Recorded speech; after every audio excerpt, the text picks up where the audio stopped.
Swept under the rug. Swept under the rug. Swept under the rug. Hello and welcome listeners to episode 14, is it? Of Swept Under the Rug. It's something like that. We're here with Chris Phillips. Right, guys. And joining us this week is Aaron Gill. Nice to be here. It's great to have you, mate. Thank you. And we're going to be talking about news, tunes, foods, all sorts. So stick around and be your own journalist. First up, we're going to do some quickfire news. So we'll get straight into that, and I'll kick us off with my first story, which is the owner of a newsagent's called Singsbury's has had to change his name. Oh no! Because Sainsbury's threatened legal action. Wow. Right. Which is a bit depressing, but he's changed the name to, guess what? Go on. Morrisings. He was determined to have the joke in there. He definitely is going for the. In fact, he says people miss the old name, so we wanted something witty with a little bit of banter. That's what we're all about. He's all about banter. So the guy's called Jel Singh Nagra. And he was accused of copyright in 2012, so it's taken him 5 years to come up with a new pun. And it was the same pun for him. Basically. And so he also said now everyone's looking at this tiny little shop with this cheeky name and a cheeky little man behind the counter and saying, "Where's that?" And a spokesperson for Morrisons are a lot more cheerful about it than Sano's, told the BBC that they were happy for them to keep the name. It says Mr. Nagra and his customers obviously have a good taste, so we wish him well. Fair play, Morrisons. So Morrisings is still out and about. We'll go on to Chris. Sure. Story. I've got some bad news. All right. France is undergoing a croissant crisis. Wow. Yeah. Okay. So they're undergoing a butter shortage at the minute. Yeah. Which, if you didn't know, makes up 25% of a croissant. I did not know that. Learn something new every day. Mm-hmm. So there's been a butter shortage for, I think, since last year. Right. But the butter milk shortage, sorry, which is causing the butter shortage. Okay. But the milk they do use is used more for cheese and cream. Butter prices have risen 92%. 92%? 92%.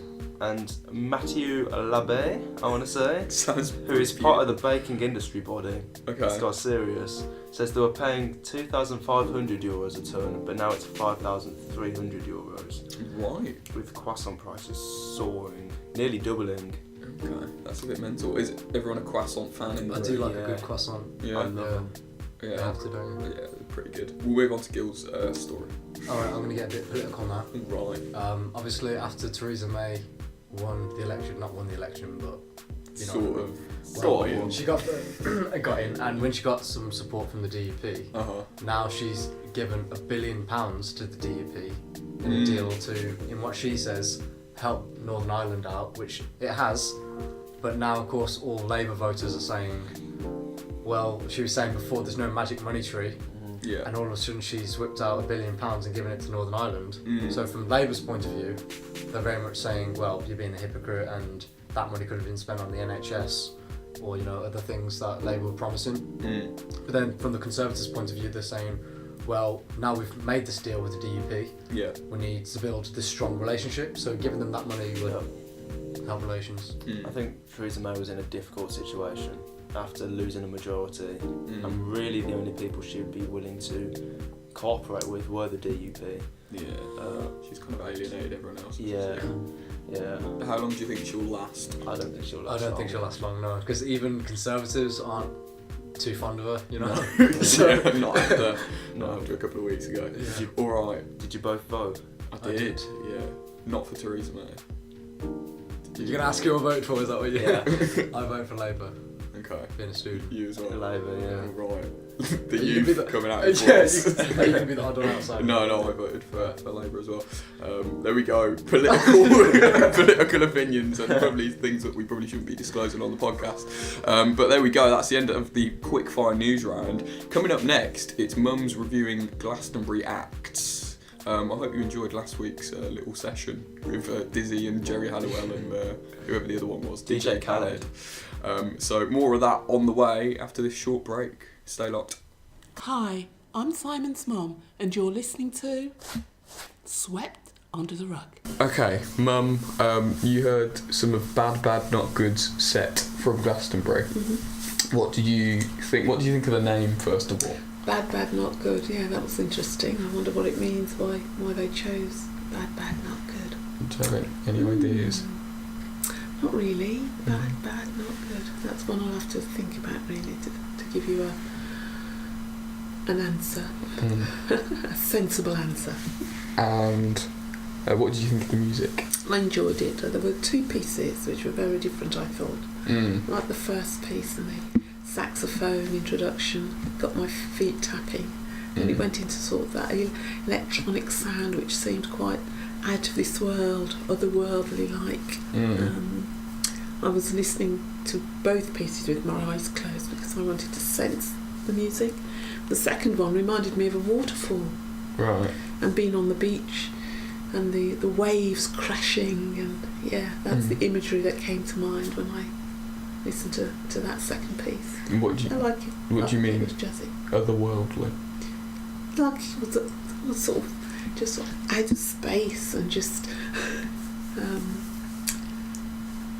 just Floating around in outer space. Yeah, I think that. Thank you for giving me the words. Yeah, just out of this world, not grounded, but just sort of in your mind and just.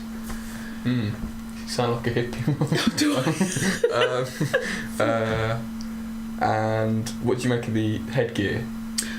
Yeah, I noticed that the drummer had a hard hat on, but as I was mainly listening to it with my eyes closed, I just noticed it and then I closed my eyes. I didn't sort of focus on that, but on the music that was being played. So I don't know, was that something to do with, I don't know, a building site or thinking that the stage would collapse? I don't know. And if you were playing Glastonbury, what hat would you wear? I would wear a sun hat with the hope that the sun will be out every day. Okay. And you also saw a little bit of Radiohead set the other day. What did you think of that? Yeah, that was interesting. It's nice to listen to different genres, be introduced to them, and I enjoyed listening to Radiohead. Okay. Thanks, Mum. Okay, so we just watched Barry Gibb at Glastonbury. Before we get into your review, what is your opinion on Barry Gibb and the Bee Gees as a whole? I've never liked Barry Gibb and I've never liked the Bee Gees, so I wasn't really looking forward to reviewing this, I must say. And what do you think of the performance? Has it changed your mind? No, not really. I don't like his voice. The song's really catchy, it always has been, and I do like the song, but you don't like the way they sing it? Barry Gibb doesn't do anything for me, I'm afraid. Well, the guy's been singing like that for 30 years. What do you think of his voice now? Well, it's okay. He struggled, I could see, but he is an older man now. But I don't like his high-pitched voice, so it isn't something that I would put on to play. What do you think of the security guys doing a choreographed dance? They were okay, entertaining, I suppose, to some degree. But I would have preferred other acts if I'd actually gone to Glastonbury. There we go, listeners. Those are the opinions you wanted to hear on Glastonbury, but we have a few more for you this week because Gil's main story is about Glastonbury. Yeah, so a lot of journalists have been saying that this year's Glastonbury has been the best in quite a few years. And I definitely agree it was a good Glastonbury, but I'm not sure what you guys thought. Is it in terms of the lineup or the actual performance? Performances. I mean, they had a strong lineup anyway with Foo Fighters and Radiohead. Yeah. Me not being the biggest Radiohead fan, I was a bit unsure about how good their set would be, but I was pleasantly surprised by their set. It was pretty good. And then Ed Sheeran's set, divided opinion, I think. What did you guys think about that? I didn't see it, but from what I've heard, it was a bit like he was kind of swamped by the stage, as it were, because it's just him and a guitar. But then some people like that because it's like, it's minimalistic, and just his guitar and sort of thing. I liked it. Okay. And then Foo Fighters, they never disappoint. They put on a good set. Mm-hmm. But even the little acts like Anderson .Paak, I thought was really good. Mm-hmm. And then we even had an appearance from Jeremy Corbyn as well. Yeah. We talked about that last week, introducing Run the Jewels, Yeah. which was interesting. Did you? I didn't see actually any watch of all of it. No. But yeah, it was definitely an interesting Glastonbury. I think Radiohead for me were the most interesting thing, and they were really good actually. I watched it back last night for the second time, and there's been a bit of criticism that they didn't play like all the hits. Yeah, because they played. I can't remember what the thing was, but it was definitely they played about 2 or 3 songs from every album they've ever released. Yeah. So at least they gave like a broad spectrum of what Mm. Radiohead are. Do you know what I mean? And they went on for quite a long time as well. It was like a good 2 hours. Again, if you're a Radiohead fan, though, you love it. Great. Yeah. Anything else that we saw this? Do we know if, sorry, just going off a story we did a couple of weeks ago, if they did the drugs thing, was that at Glastonbury? I don't think it was meant to be at Glastonbury. This is the story that festival goers are going to be allowed to test what's in their drugs coming up this year. I think Reading and Leeds was going to be the main one for that.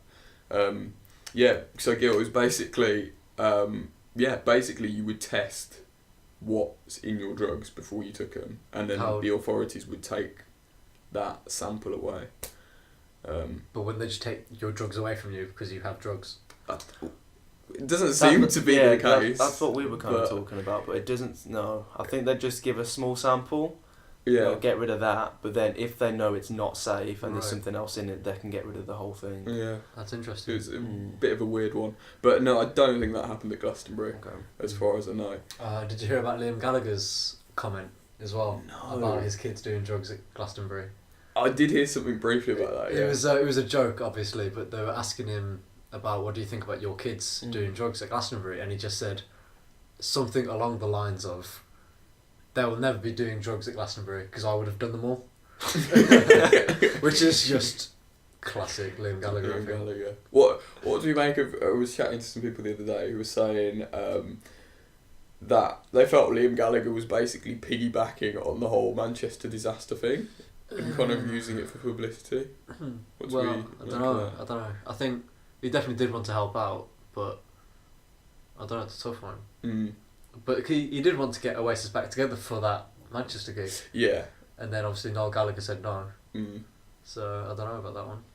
Interesting. Well, anyway, Glastonbury, if you haven't watched any of it, do check it out. Let us know what you think of Radiohead set in particular, if you're a fan or not. We'll move on to Chris's story. Okay, so mine's quite an old story that more details have been emerging recently. Do either of you two know the name Otto Warmbier? I don't know. Otto Warmbier. Yeah, okay. Pretty much. Interesting. He was an American student who in 2015 travelled, I think he was doing a bit of research. He was in Beijing and then he travelled to North Korea, where he stayed until early 2016. Okay. And then he got into the airport, he was ready to go home and he got arrested.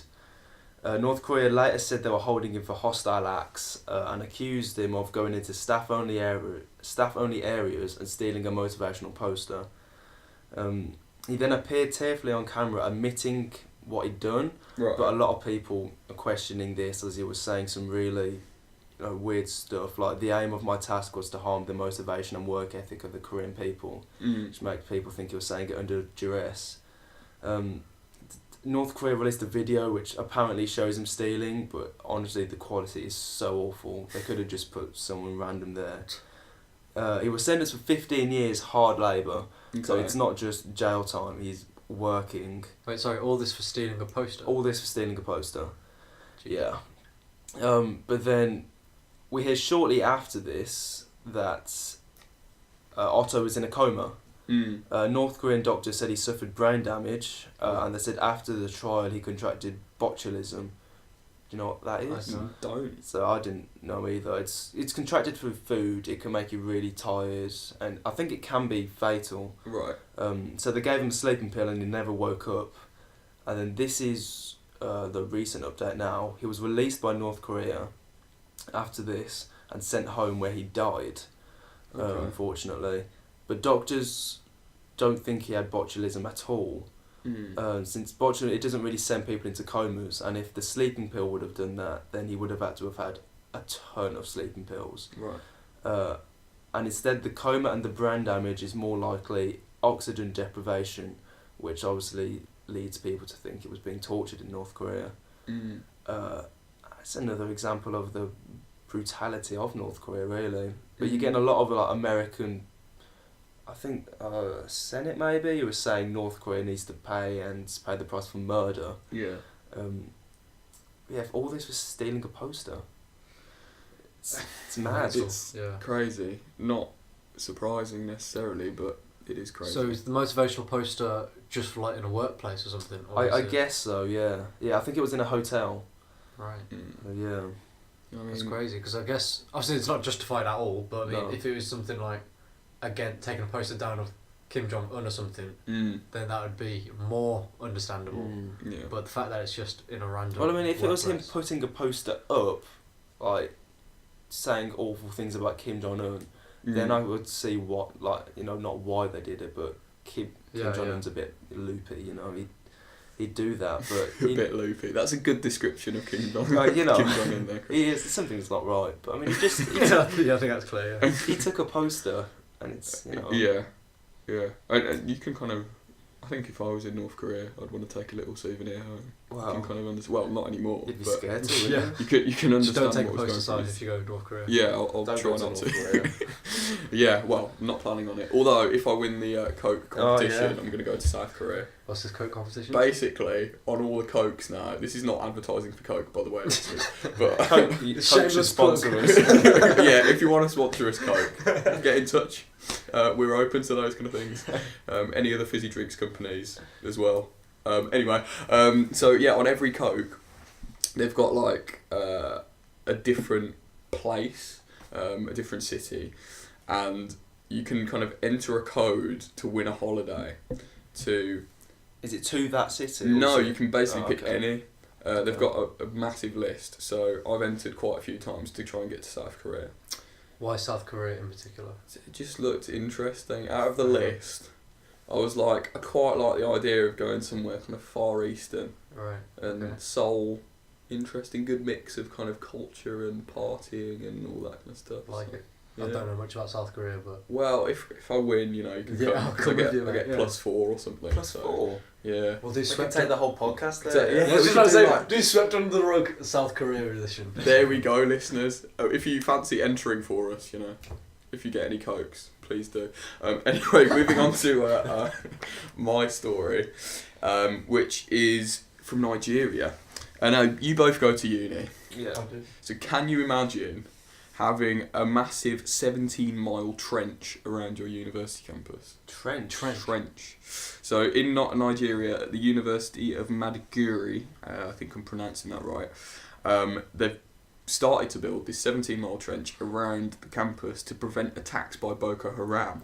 Wow. So on Sunday, 3 suicide bombers attacked the uni, killing themselves and a security guard. So luckily, not too many casualties. But minutes later, 4 female suicide bombers attacked 2 villages just outside of the city, killing 12 people. So yeah, they've decided that to try and stop people driving into the campus and also make it harder for them to walk in on foot, they're going to build this massive trench around the outside, which, I mean, I guess it means that the students can't get out. Yeah, but I think that's quite a smart idea, because if you're living on campus, everything you need is on campus. There's no real need. What about to deliveries though? 'Cause you're gonna need deliveries. And you're Mm. basically keeping yourself under siege. Yeah, this is the point. It's kind of a two-way You're thing. gonna have like a drawbridge or something. I don't know. I mean, maybe They've got there's to get across it. Well, Somehow. they must figure that out somehow to get resources in and stuff. Yeah. I mean, maybe there's a small section that Grow their own food or something maybe, on campus. or a small section where there's like an entrance with armed guards, Yeah, 24/7. I don't know. I think it's a pretty good idea. I think it's horrible that it's had to come to this. Yeah. Yeah, I- obviously you wouldn't want to build a trench around your campus, but No. if it presents a prevents that sort of stuff, then I think it's a good idea. It's definitely good that they're actually doing something, because I think the Nigerian government as a whole have said that Boko Haram has been defeated, which clearly isn't the case. But the Borno state governor, so the local guy, who's called Kashim Shettima, is the guy who's sorted out all this and has asked the government to, I think, build a wall, basically, in future surrounding it. So a lot of walls going on these days, but walls are popular. Yeah, it's the new trend. It is. I thought we kind of left them in the 80s, but yeah, they're coming back. But yeah, I don't know. It's a weird one. Like I say, I think it's a bit. As much as it might keep people out. Are Boko Haram the same group that stole all those schoolgirls? Yeah. The Chibok yeah. schoolgirls. So. Yeah, it's an interesting one. We'll see how well it works over the next couple of weeks. Or hopefully we won't hear anything more about it. But can you imagine that? Around University of Wolverhampton and Canterbury. It would be interesting. Anyway, that's it for our main stories this week. We're going to do some supermarket madness next. We've got something really interesting coming up called Physalis. Alright, stay tuned for that, listeners. See you in a bit. Hi, I'm Chrissy's mum, and you're listening to Swept Under the Rug. Bang! Bit more onomatopoeia for you there, for the old school listeners out there. This is Supermarket Madness, and we've basically tried everything in the Sainsbury's World Food Aisle, haven't we, Chris? Well, yeah, we need to move to a different shop. We definitely do. We're hoping to do a bit of a different episode this Sunday, which would allow us to explore some new supermarkets. Morrisings, yeah. We're going on a tour to like Newcastle or wherever it is. So hopefully that will be coming up this week. But we've decided to go for some fruit called Physalis. Which that's how we think it's pronounced anyway. Yeah. I hope it's not pronounced Physalis. Yeah. You can make up your own jokes around that, listeners. They're kind of yellow. They sort of look like yellow cherry tomatoes with some really interesting leaves going on. Apparently these are really nice. I was having a bit of a research, and apparently kids love the texture and taste of them. Right, who said that? I don't know, some website. Some like Yahoo Answers or something. Nice. Okay. So, should we get straight into these? Yeah, let's do it. And see what we think. Excuse the silence.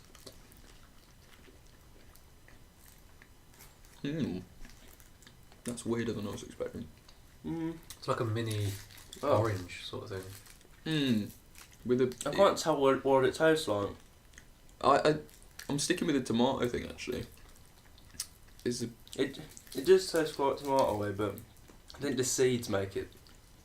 I would say it's a cross between an orange and a tomato. You're probably not too far wrong there. You kind of bite in and there's like a mushy yellow gloop with some seeds in the middle, basically. It does taste quite a lot like a cherry tomato. Do we like it? I'd go for another. It's interesting. Yeah, Definitely. that's the word. Definitely. It's alright. But would you go for another? I would go for another. Both are going straight back in there. I might try a bit of the leaf. Which you're not meant to eat, by the way, but... Well, as long as it's not poisonous. Don't think it is. It doesn't think it is, but go for it anyway. It just tastes like a leaf. Shocker. It wasn't that exciting. Quite crispy texture. So out of 10, how are we rating Physalis or Physalis or whatever? 6. Yeah, I'd go for a 6. Okay, solid. 6.5 I think for me. Ooh. Yeah. Just to You're be quite different. keen on them. I wouldn't say keen. Keen's the wrong word, Gil. I'd say more sort of pleasantly amused. Surprised, Yeah. 80-something p from Sainsbury's though, so... It's not bad really. You get quite a few Physalis in a pack. Which is it Physalis or is it Physalis? This is the... I reckon Physalis. I'll give it a quick Bing. Bing? Yeah, basically my computer uses Bing, which you use Bing. Yeah, you could use Google. Yeah, but I don't know how to change it. Yeah, should we pause for a second? Okay. I'm Rohan's mum, and you're listening to Swept Under the Rug. All right, listeners. I think we've settled on Fissalai. I think that's a good name. They're also known as ground cherries. I think I prefer ground cherries. Yeah, ground cherries. Ground cherries. Yeah, good name for a band. Simon Moore and the Ground Cherries. Yeah. Who would be in my ground cherry? You two would be in my ground Thank you. cherries. Thank you. I reckon you'd be a good You on bassist, drums? Gil. No, I'll be the singer. Oh, okay. Obviously. Okay. You can Frontman. play drums. It's Simon Moore and the Ground Cherries. Yeah, that's true. I mean, Okay. you can't be Simon Moore in the ground cherries and be on drums. You can Doesn't be Phil work. Collins. You can sing on There you drums. go. There you Nah, go. it's too difficult, mate. Okay. Yeah. Okay, Anyway, I'll go. moving on. Let's do some more quickfire news stories. And Chris, do you want to start? Sure. So some parents in New Zealand accidentally fed their kids dog food this week. He just did some air quotes around it. Yeah, I did. Sorry if that wasn't obvious enough. No. So there was Scooby-Doo branded, right? Right. Based off Scooby snacks. Okay. And apparently they were placed near the crisps and snacks section in the supermarket, which led people to think they were snacks. And And apparently there are similarly packaged snacks for humans, which are part of the confusion. Okay. But the supermarket says they weren't placed anywhere near the snacks, and they're clearly labelled for dogs. Okay. So I mean, you've got to. I don't want to offend anyone here. You've got to be pretty special. It'll say dog food on it. Yeah. I mean, Nice. the quote from one of the parents was, "I wondered why my boy didn't like them." Come, you've got to notice that it's dog food. To be fair, my old French teacher back in primary school said they had to cook a meal for, I can't remember who it was, her boss or like somebody from work, Yeah. and they were cooking the meat, Yeah. and it turned out to be dog food, Oh, and they only no. just realised halfway through they were cooking it, Right. so they couldn't just cancel a meal and say to these people like, oh, you know, we made a massive mistake, so they just Yeah. ended up feeding it to them. I mean, they could. they probably should have, but Yeah. they didn't. Okay. So they carried on, Yeah. and they just kind of mixed loads of herbs and spices, dressing, and made it all fancy. And Oh. then they said this is probably the best meal we've had in a while. Okay. So Wow. Dogs have it all right. there you go. Has anyone ever tried pet food? No. Oh. Next week, Supermarket Madness. Yeah, that's a shout, mate. Or get the fish flakes out. Anyway, let's move on to my quickfire stories, which is about Banksy. We've talked about Banksy a little bit recently with his election thing, where he was going to give out free prints to people who voted Labour in the Bristol area. But this week, Goldie, our good mate Goldie, DJ from Warsaw and producer, who's got a new album out, which is quite good actually. But he was on Scroobius Pip's Distraction Pieces podcast and seems to have given away Banksy's real identity, or some people certainly think that that's the case. So a bit of backstory to this. There were rumours last year that Banksy was Robert Del Naya, who is 3D from Massive Attack. And basically the theory was that Banksy is a collective of artists and Robert is like the lead guy. And that's come off the back of some research that showed a lot of Banksy's pieces have appeared at the same in some cities at the same time that Massive Attack were on tour there. So Del Naya was a graffiti artist and has publicly said that he's mates with Banksy, which is how they kind of get past this thing that they appear at the same places as Massive Attack gigs. And also Goldie's good mates with Robert Del Naya. So anyway, going fast forward to last week when he's on this podcast, he basically says, we won't play the audio so Scroobius Pip doesn't sue us or whatever, but he basically says, he's on this long rant and he just says, no offence to Robert, he says, oh, Banksy, I quite like Banksy's work and blah blah blah, but you can just put this on the front of a t-shirt and it will sell loads. And he says, no offence to Robert, I think his art's great.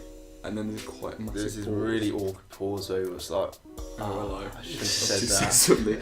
So Cocked up. it might be the biggest sign to who Banksy is. Will we ever find out? Do you reckon though, if his identity was, if they confirmed it through this, he'd get into trouble for anything he's done, like trying to that's swing good the shout, election? actually, yeah. It's a Because very at the minute good they've got, point. they don't know who he is, so there's nothing they can do against But then him. even, I don't think they could ever prove it. I don't think you could, and I think even that is kind of clutching at straws a bit. Like, because he, probably not when he said his name and then did the pause. Yeah. But I mean, definitely the whole there's every time Massive Attack are in a city, then Banksy has to Yeah. do something. Yeah. So I don't know. It certainly is plausible that he's just a mate of the band. Yeah. And- Or like you were saying before, it could be multiple people, and Yeah. he just happens to be one of them or knows some. You know. Yeah.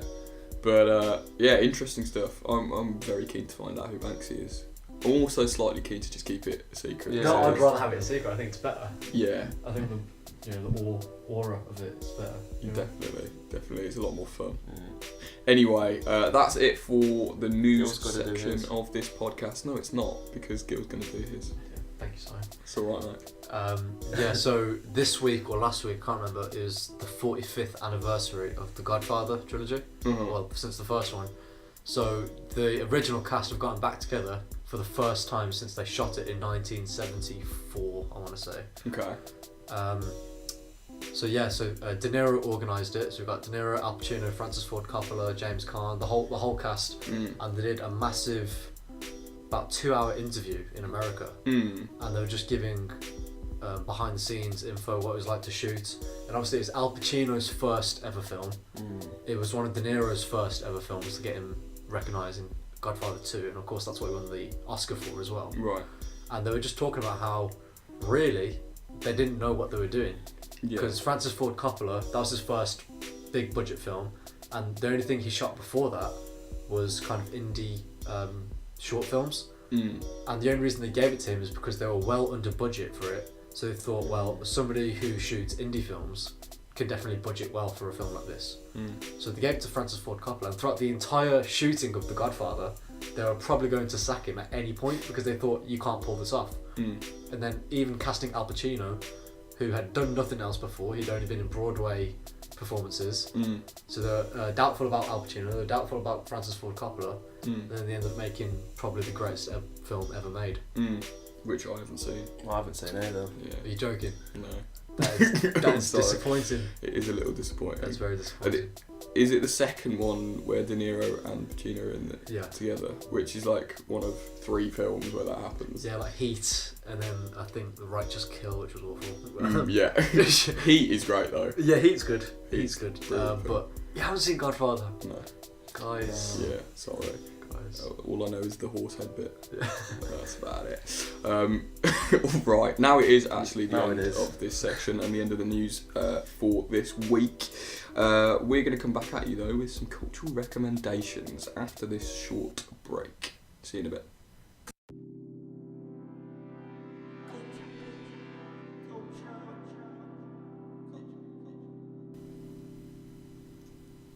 Hello again, listeners. It's culture time. We don't have Rohan this week, so we'll start with Gil. You can be the stand-in culture man for the week. We're going to do music first. Alright, music. Well, I've been listening to a rapper called MF Doom on Spotify, and the album in particular is called Operation Doomsday. And I've heard of MF Doom on certain other artists' tracks featuring and stuff. Yeah. But after our conversation we had, I'm not sure, like last month, a couple of weeks ago, about MF Doom, I thought I'd give him a bit of a listen. And now he's my new favourite kind of Okay. artist, right? Nice. Because he mixes a few different styles together. So he mixes Yeah. like old school American kind of hip hop with jazzy kind of funky beats. Yeah. So a bit like Anderson .Paak or Chance the Rapper, but it's quite different. Yeah. And he uses kind of weird samples. So like he doesn't have to use a sample from a 70s song or anything. He'll use samples which is literally just kind of noises, like Yeah. he'll hit a tin or something and he'll use that in one of his songs. Yeah. It's quite weird, but it's interesting, definitely. It is. It's kind of a bit out there. His wordplay and his delivery are quite unique. aren't they? Yeah, I love his flow. Yeah. His flow is the best part of it. Yeah. Especially because it's not anything like a Kendrick Lamar, like No. big sounding. It's very kind of chilled, and you kind of ride on the flow a bit. Yeah. And you can kind of chill to it, like put it in the background and listen to it. So I definitely the song in particular I've been listening to is Rhymes Like Dimes, Okay. and it reminds me because the sample he uses is from like an old 70s like Motown song. Yeah. So it goes from, like I said, traditional hip hop to kind of more, jazzy, funky sort of vibe. Yeah, really Interesting. good. Nice. I think Mad Villainy, if you haven't listened to Mad Villainy, listeners, that's a good I think place that's to start. one of his most famous songs. Isn't it? Yeah, albums. I think because it's Madlib who's producer on that, so it's a bit more, maybe a bit more accessible in terms of the beats and stuff. Yeah. But yeah, interesting. And he's kind of, if you could compare him to someone kind of out now, maybe Earl Sweatshirt kind of Yeah. A bit. delivery. Oh, what's his name? I forgot his name. He did North. Oh, Vince Staples. Yes, it reminds Okay. me a bit like Vince Staples as well. Right, interesting. Well, there you go. MF Doom. If you haven't listened to MF Doom, do yourself a favour, get involved. He was born in England as well, did you know Was that? it? Yeah, he was born Oh. in London.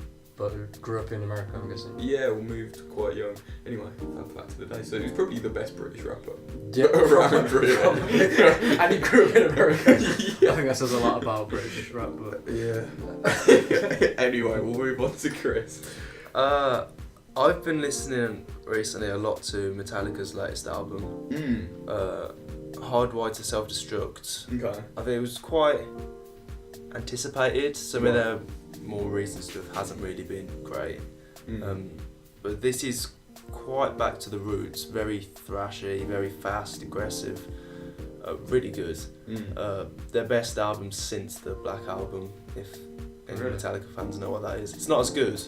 I don't think any album will But of since theirs will that be as album, good, but since that since, album, yeah, yeah. I think so anyway. But even then, like, the hardcore Metallica fans would say the Black Album is commercial. and Yeah, this yeah, and they that. would. Do you know what I See, mean? my dad loves Ride the Lightning, Right. and I don't think it's that good. Really? Quite Classic. controversial. Right. No, Ride the Lightning's probably their best album, I'd say. Any idea what we're talking about? Not really. It's the Black Album by Jay-Z. Different No. Black Album. Right. Okay. Can you pass me a fifth list, please, Chris? Sure.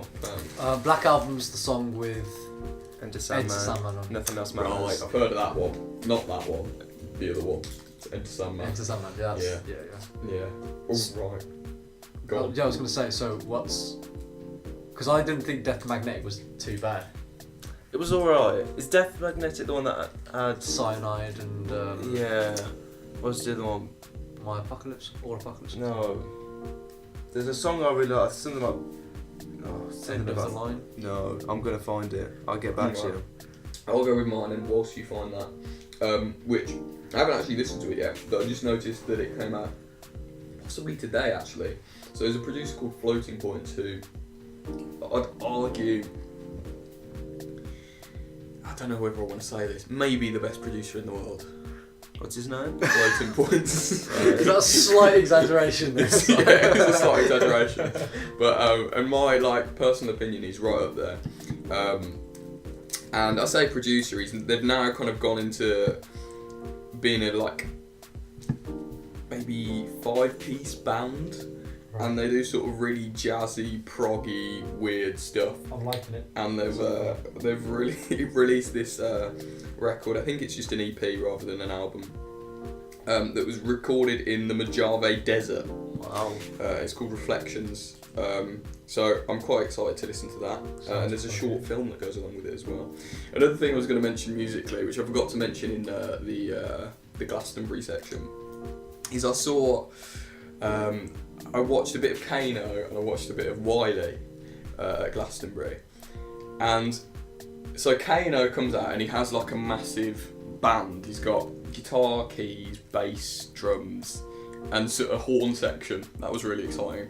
But Wiley does the thing where he just has a DJ, and the DJ is playing his tunes with the vocals on it. Right. So he's just sort of chipping in at random points and then forgets the lyrics, but it's fine because it's just a CD basically.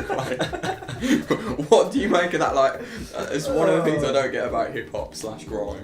I get, because when Outkast did Coachella, they did a similar thing, and I think I love Outkast. And I was just really disappointed with that set. I can't remember if it was 2015, 2016, I can't remember. But they did a similar thing. So they'd be playing Miss Jackson or something, Yeah. and they would literally kind of just be walking around the stage as Miss Jackson is playing. If I was there live, obviously I'd rather them be rapping. Yeah. Obviously, he was rapping, but just without the vocals, because then he doesn't have to rely on them. But then you've got the other thing where if you've left the vocals on, on the DJ thing, Yeah. then it gives them a chance to like interact with the audience and actually properly perform. I guess. But I Get the mean, crowd going, sort of thing. yeah, but you can still do that. Like, it's not one or the other. Like, it's not, I'm singing, so I can't talk to people. Well, I mean, I suppose it is, but like in between the songs. Yeah. I think if it's done well, it can be done well, I guess, but I don't know. Yeah. Obviously, I haven't seen Wiley's set, so I can't really say. Yeah, I mean, I haven't seen all of it. It's just, I'm a big fan of Wiley, and that's why I was watching. I think he's great. I'm not gonna make another. We love you. We love you, Wiley. I'm not gonna make another ridiculous statement about him being like the best rapper in the world, or something, ever of all time. What am I talking about? I'm just rambling here. Anyway, but yeah, it was a interesting, kind of weird. Like, he'd play like 30 seconds of a song, and then they'd stop it and go on to another. It was a bit of a Kanye kind of situation. Oh, I know you're not the biggest fan of Kanye's set. No. Yeah. But anyway, that look. Anyway, Chris, I that found a song. Yeah. I really like from this album, The Day That Never Comes and The Unforgiven 3. Are you a fan of the Unforgiven trilogy? I'm a fan of the first one. The first one's great. First one, not the. I really like the third one as well. That's what I'm saying. I like Death Magnetic. What else? I didn't really like Fuel. Load and Reload, except for Fuel. But that's why I was curious to hear the new album. I haven't heard it yet. I think it's really good. Really, really good. All right. Let's move on to TV and film. Yeah. Gil. Yeah. So there's this TV show that's quite old now. It's actually tied for the longest running live action sitcom in America. I can't remember what it's tied with, but the show's It's Always Sunny in Philadelphia. You might have heard of it. Okay. Started in 2005 and it's still going. And I've always heard about it, but my friend recommended it to me, so I started watching it on Netflix. And it's now my new Netflix binge watching show. I think I got through 4 seasons in the space for a week or 2 weeks or something. Yeah. Okay. That's impressive. It's very impressive. I do these things in between uni, obviously. Yeah, obviously. Just responsible adult. Yeah. But no, its humour's very dark, which I love. And so the plot revolves around 3 kind of idiots, Right. who in like early 30s, like late 20s, who don't know what they're really doing, but they think they know what they're doing. So they've got all the confidence in the world, but really they don't know. They haven't got a clue what they're doing. Right. So they always try these new avenues to get rich or to go on weird adventures. Yeah. And it always ends in tragedy. Yeah.